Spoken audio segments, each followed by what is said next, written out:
Hello, hello, je suis ravie de vous retrouver pour cette guidance Oracle Astro des Scorpions et Ascendant Scorpion pour le mois de juillet 2025. La saison du Cancer est une très belle saison pour vous et vous avez encore plus de chance puisque Jupiter vient de s'installer dans le signe du Cancer pour un an. Il est rentré dans le signe du Cancer autour du 10 juin et en sortira fin juin 2026. Ce Cancer est positionné dans votre maison 9. C'est la maison de l'étranger. C'est la maison de la philosophie, de la spiritualité, mais c'est surtout la maison de toutes les possibilités. Et donc Jupiter installé dans cette maison va vous ouvrir toutes les possibilités dans votre vie. C'est-à-dire que vous allez avoir des opportunités, que ce soit de voyage, de déménagement, d'achat immobilier, d'héritage, de négociation sur justement des successions, au niveau procédure juridique, au niveau accroître votre patrimoine immobilier, au niveau de l'abondance, au niveau financier. Donc, excellente période pour vous qui s'ouvre. En tout cas, Jupiter vous accompagne et, en tout cas, jusqu'au 22 juillet, le Soleil qui est positionné dans le signe du Cancer. Et donc, vous êtes dans une phase plutôt intéressante où vous allez beaucoup réfléchir à toutes les possibilités. Ayez les yeux ouverts sur les opportunités. C'est vrai que ce mois-ci va être un peu plus intéressant puisque le Soleil et Jupiter vont s'allier pour vous ouvrir les portes, mais n'empêche que les autres mois et toute l'année vont être dans ce sens-là. C'est sûr que ça sera beaucoup plus puissant lorsque, par exemple, le Soleil sera dans votre signe ou lorsque le Soleil sera en Poisson. Bien sûr, dans les signes d'eau, mais qui vont s'allier à Jupiter. Mais n'empêche que Jupiter en Cancer sera là pendant 12 mois. Ensuite, le Soleil va se déplacer pour entrer en Lion. Ce Lion est positionné dans votre maison 10, maison de vos ambitions, de votre réussite personnelle. Il ne touchera que le premier décan, puisque le Soleil va être entre 0 et 8 degrés. Mais nous avons Mercure, qui est placé aussi dans cette maison 10, en Lion, et elle touchera le premier et le deuxième décan. Elle sera cependant, Mercure va être rétrograde le 19 juillet, donc attention, attention, à partir du 19 juillet, levez le pied sur les contrats. C'est peut-être pas le moment de négocier votre salaire, une augmentation, une mutation. Il peut y avoir des retards ou en tout cas des incompréhensions. Vous risquez d'être insatisfait ou en tout cas de regretter. Donc, pour le moment, ne bougez pas, attendez que Mercure redevienne direct. Nous avons Mars qui est installé dans la Vierge, qui est un signe ami pour vous. L'âme Vierge est positionnée dans votre maison 11 et Mars va agir par rapport à vos besoins. Ça va être un moment où vous pourriez être amené à solliciter quelqu'un pour accéder à quelque chose. C'est un bon moment aussi pour solliciter vos guides, par exemple. Nous avons le Gémeaux qui est positionné dans votre maison 8. Alors, nous avons Vénus et Uranus qui sont dans ce signe. Alors, je m'explique. Avant d'arriver en Gémeaux, nous allons avoir ces deux planètes qui vont être en Taureau. Alors, je parle du Taureau parce que c'est quand même votre signe opposé et complémentaire. Donc, il est positionné dans votre maison 7, la maison du couple, la maison des contrats, de la justice, la maison de la relation aux autres. Vénus sera uniquement sur le dernier décan, elle est entre 26 et 29 degrés, et Uranus sera 29. Donc, à un moment donné, nous aurons une conjonction Uranus-Vénus dans cette maison 9, qui pourrait amener, pour un certain nombre de personnes, une rentrée financière que vous n'attendez pas, qui peut être très intéressante pour vous, ou par exemple une rencontre amoureuse qui vous tombe dessus et qui puisse amener par la suite un couple, comme une rencontre qui puisse détruire un couple aussi. Attention. Donc ça ne concerne que les scorpions du dernier décan. Ensuite, Vénus et Uranus vont se déplacer en Gémeaux. Là, vous êtes beaucoup moins en harmonie avec le Gémeaux, mais n'empêche qu'il est positionné dans votre maison 8, qui est votre maison. C'est la maison du Scorpion. Et donc, va amener un certain nombre de transformations très importantes. La sexualité va être au centre de vos préoccupations, surtout avec une Vénus installée dans cette maison. Et donc, tous les décans seront touchés, puisque Vénus va passer de 0 degré à 29 degrés. Donc, dans le mois, tout le monde va être concerné par ce passage de Vénus qui concerne tout ce qui est financier et sexuel. et Uranus qui va s'allier à elle. Parce qu'à un moment donné, Uranus, à partir du 7 juillet, va être conjoint à Vénus, qui sera peut-être autour de 2 degrés, mais n'empêche qu'elle sera très proche d'Uranus, puisqu'elle aura déjà fait une conjonction lorsqu'elle était en Taureau. Et donc, effectivement, voyez ce qui va se passer début juillet au niveau de tout ce qui est d'ordre financier, héritage, peut-être un dénouement sur quelque chose qui était bloqué depuis un moment. Uranus apporte le côté soudain et imprévu. Nous avons les planètes en Bélier. Alors, comme vous le savez, nous avons Saturne et Neptune qui se sont installés dans ce signe. Alors, Saturne encore pour 2 années et Neptune pour 7-8 ans. Même peut-être plus, que dis-je, peut-être même plus que 7 ans, non, c'est plutôt 20 ans que 7 ans. 7 ans, c'est Uranus. Et donc, tous les deux sont positionnés, alors Saturne est à 1 degré et Neptune à 2 degrés du Bélier.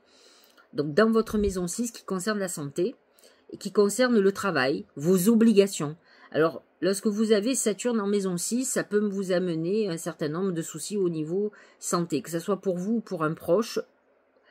Ça peut vous amener des obligations face à quelqu'un qui a des problèmes de santé. Donc ça touchera surtout les scorpions d'octobre. Et donc ce tout début, c'est-à-dire 23, 24, 25 octobre, 26. Et donc, vous avez Saturne dans la maison 6 qui amène quand même beaucoup d'épreuves et qui suggère quand même la possibilité d'un décès. Neptune aussi. Neptune qui est quand même une des planètes liées à la santé, aux maladies, comment on appelle ça, aux virus, aux bactéries. Et donc Neptune est positionné dans cette maison 6 et va vous demander d'être très vigilant au niveau de santé. Alors, je n'ai pas parlé au niveau du travail, mais Saturne et Neptune peuvent vous amener quand même un certain nombre de réajustements dans votre boulot et beaucoup de travail et surtout des responsabilités nouvelles où vous puissiez avoir quelques déboires avec vos collègues de travail, avec une hiérarchie ou avec un associé ou une associée. Donc on est quand même dans une configuration un peu compliquée, d'autant plus que Saturne va être rétrograde le 14 juillet et Neptune le 5 juillet. Et donc ils vont vous faire replonger dans un passé, que ça soit au niveau santé ou que ça soit au niveau travail, qui vous demande quand même un réajustement, j'allais dire, intelligent ou en tout cas de prise de conscience. Pluton, comme vous le savez, s'est installé pour un bon bout de temps en Verseau, donc lui aussi quasiment 20 ans, et donc il est au tout début du signe, il touche aussi là le premier décan, et ceux donc les scorpions d'octobre, ceux qui sont nés autour du 25, 26, 27 octobre. Et donc, il va amener quand même des bouleversements, peut-être même un deuil au niveau familial, sous forme de libération malgré tout. Si c'est quelqu'un de qui vous vous occupiez énormément ou qui était dans un sale état et que vous ayez comme aspiration que cette personne puisse partir pour être libérée de cette souffrance et même de la souffrance. Je ne sais pas si voir la souffrance c'est compliqué aussi, hein, quand surtout des gens qu'on aime, donc on peut comprendre que vous ayez envie de vous libérer de ce genre de choses. Il peut y avoir aussi beaucoup de solutions, par exemple des solutions à un héritage qui traîne depuis très longtemps et donc qui amène une dissolution et vous libérer de cette charge qui a pu être un problème à un moment donné. Alors, vous avez eu une nouvelle lune le 25 juin qui a été très intéressante pour vous, puisque positionnée dans votre maison 9, la maison de la spiritualité et des opportunités. Donc, c'était un bon moment pour faire des vœux. Alors, si vous l'avez loupé, n'oubliez pas que vous aurez une pleine lune dans l'axe 9-3, donc un des axes de la connaissance, mais aussi de la connexion à vos guides, qui sera là le 10 juillet.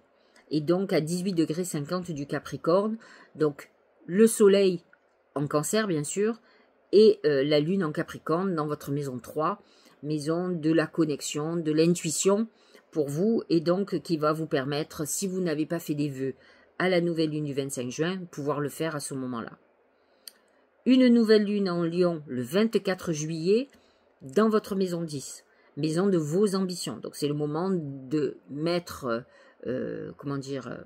un bon coup au niveau de vos ambitions, de ce que vous désirez. Le Soleil et Mercure vous aideront, d'autant plus que, oui, effectivement, Mercure accompagnera cette nouvelle lune, puisqu'il sera en Lion lui aussi.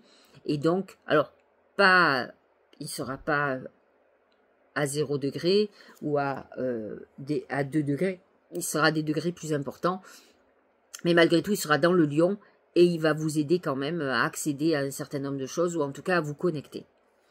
Voilà pour l'astrologie. Nous allons voir ce que les oracles ont à nous dire pour vous, pour ce mois de juillet. On va commencer avec mon oracle, l'oracle magique du Mar de Café, et nous allons voir ce que nous dit cet oracle pour la globalité du mois. Regardez comme c'est beau.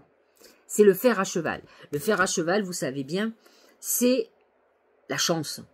Mais il faut savoir que le fer à cheval, voyez-vous, est en forme de lune. Et donc, il représente l'attraction de la lune. Donc, comme je vous le disais, vous avez passé la nouvelle lune qui était hyper intéressante, puisque Jupiter était conjoint à la nouvelle lune. Vous avez une pleine lune très intéressante aussi, et donc, toujours avec Jupiter en fond, mais qui n'est pas conjoint, il sera qu'entre 4 et 11 degrés, donc il sera moins puissant, mais n'empêche qu'il sera là en fond. Il est toujours protecteur, j'allais dire. Là, dans la nouvelle lune, il était conjoint. Et donc, il formait un très très bel aspect Jupiter-Soleil, Jupiter-Lune. Donc, vous avez une pleine lune, c'est ce que nous dit l'oracle, ne la loupez pas. Vous aurez une nouvelle lune, une pleine lune intéressante le 10 juillet, qui va attirer à vous ce que vous demanderez et qui va attirer la chance. Donc, surtout, ne vous en privez pas. Voyons ce que dit pour le travail et l'argent. C'est le corbeau. Le corbeau, c'est pas Jojo, c'est un messager. Donc, vous allez avoir des nouvelles d'une personne en particulier, que ce soit par email, que ce soit un coup de fil, que ce soit un rendez-vous.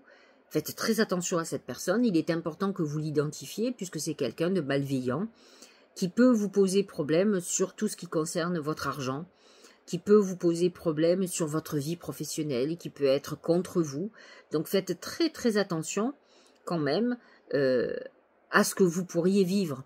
N'oublions pas que nous avons Saturne et Neptune en maison 6, maison de l'argent et du travail, surtout du travail, et donc qui peut vous mettre en épreuve, qui peut vous mettre face à des personnes malveillantes, qui vous mettent des pots de banane sous les pieds. Donc faites très attention, surtout si vous venez d'avoir de nouvelles responsabilités, ou si vous savez qu'on va vous les donner.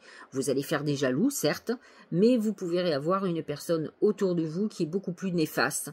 Ça peut être un associé, une associée, ça peut être aussi un patron, un collègue ou une collègue de travail.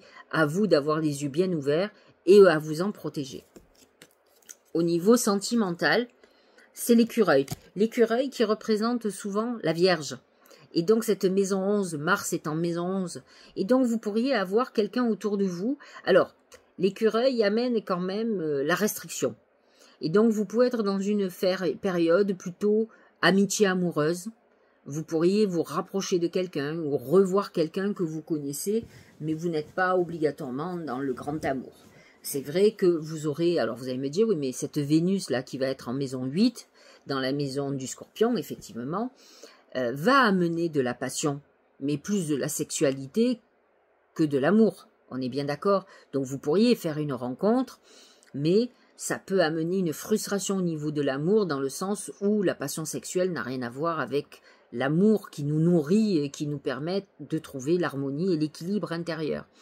Donc attention, vous pourriez avoir affaire aussi à une personne un peu radine, quelqu'un qui soit avare de ses sentiments, mais avare tout court. Alors à vous de faire attention. Au niveau santé, c'est l'anneau. L'anneau, c'est l'engagement. Alors l'engagement au niveau de la santé, c'est souvent deux choses. C'est l'ordonnance de votre médecin. Donc n'hésitez pas si vous avez quelques soucis. N'oublions pas que Saturne vous met en épreuve au niveau de la santé dans votre maison 6 et Neptune aussi. Donc surtout n'hésitez pas à aller faire un check-up, aller voir un médecin. C'est bien. Et l'anneau représente l'engagement, c'est-à-dire l'engagement à faire des efforts. Les scorpions sont souvent dans des excès. N'oublions pas qu'il a quand même comme attrait, enfin comme trait surtout de personnalité, le sadomasochisme et l'autodestruction. Et donc ce sont des gens qui peuvent, par leur rumination, par leur souffrance, déclencher de l'autodestruction et donc des problèmes de santé qui peuvent aller très très loin parce qu'ils sont très forts dans la souffrance. Et donc soyez très vigilants à ce niveau-là.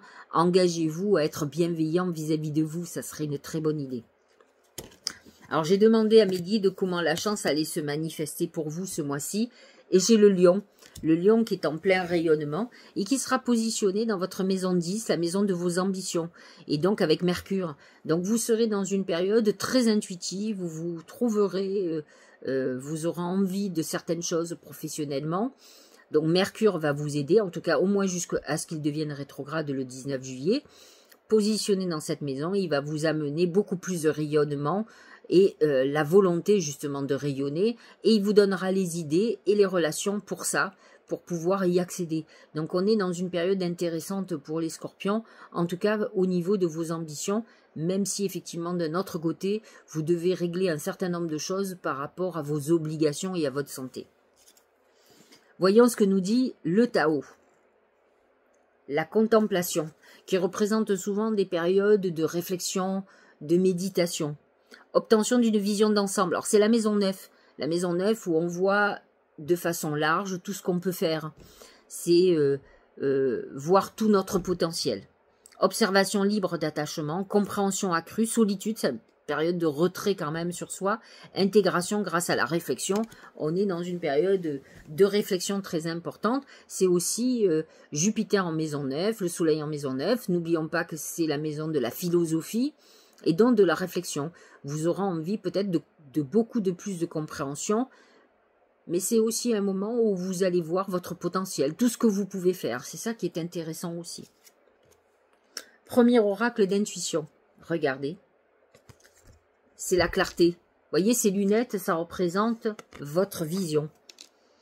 La lucidité vous permet de voir au-delà de l'apparente réalité, alors tout devient clair. En fait, vous êtes, de toute façon, on le sait, les scorpions sont un signe d'eau, ce sont des scrutateurs, ce sont des scanners.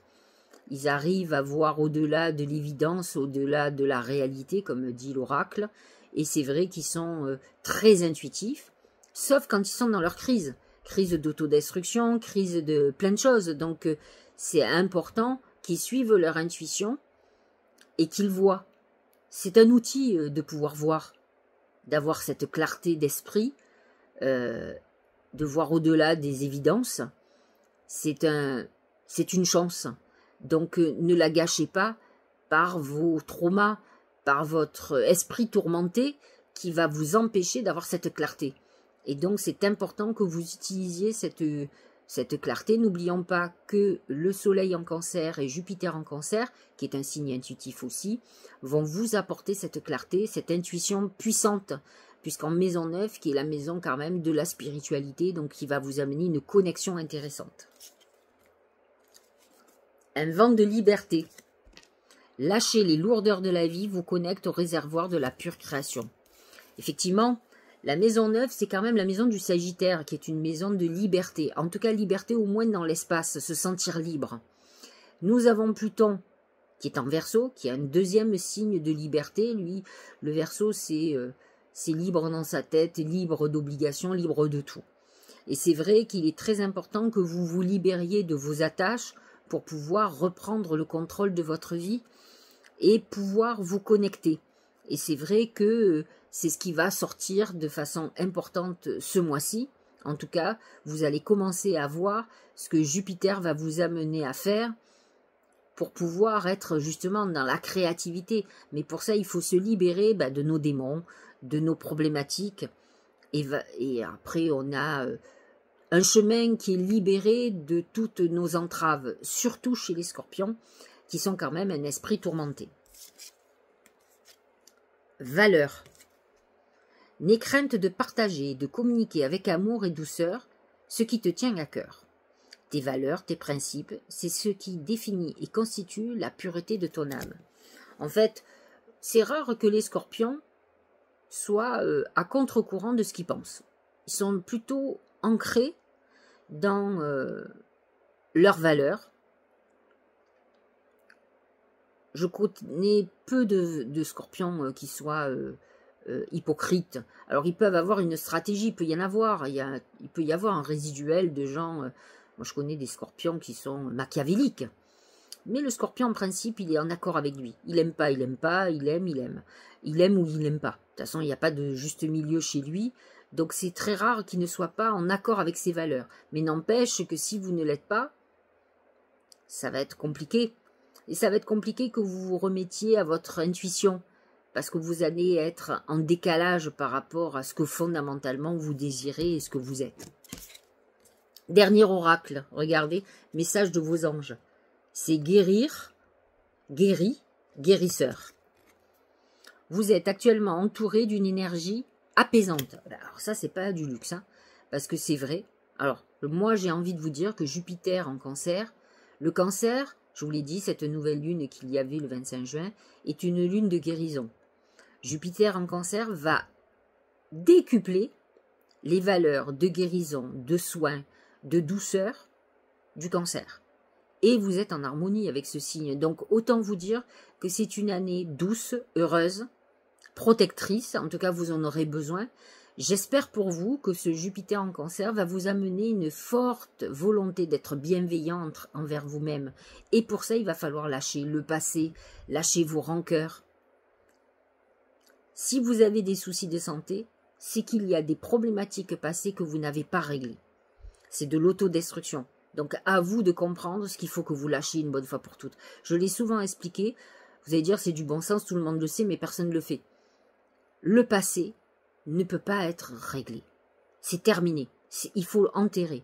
Ruminer sur quelque chose sur lequel on ne peut plus agir, ça ne sert à rien. Prenez les leçons et agissez sur votre avenir. Vous avez encore tout le temps pour travailler sur votre avenir, pour que vous soyez heureux ou heureuse. Donc, concentrez-vous sur le bonheur et sur ce que vous avez comme pouvoir sur votre vie. C'est de décider sur votre avenir. Sur le passé, c'est terminé. C'est clôturé. Ce qui est fait est fait. Donc, il faut que vous vous concentrez sur le reste. J'espère sur ces bonnes paroles que vous passerez un bon mois de juillet, que vous n'ayez pas trop chaud. Comme vous voyez, je ne suis pas maquillée, j'ai le ventilateur, parce qu'autrement je ne serais pas capable de faire ces vidéos. Il fait très chaud, comme pour tout le monde, tout en France, hein, bien entendu. Mais en tout cas, où je suis là, j'ai pas la clim. Donc, j'ai pas le choix que de mettre un ventilo et de me faire du bien, parce que autrement, je pourrais pas faire cette vidéo aujourd'hui. En tout cas, j'ai beaucoup hésité. Je suis un peu en retard, mais comprenez que la fatigue et la chaleur, ça n'arrange rien. Alors, je vous embrasse. N'hésitez pas à mettre un petit commentaire, à liker. J'espère. Hydratez-vous, pensez à vous. Lâchez le passé. Ne ruminez pas et faites sortir tout votre potentiel. Le scorpion a énormément de potentiel. Quand il veut, il peut. Mais il peut à 150%. Donc, voulez surtout le bonheur et la réussite pour vous. Je vous embrasse.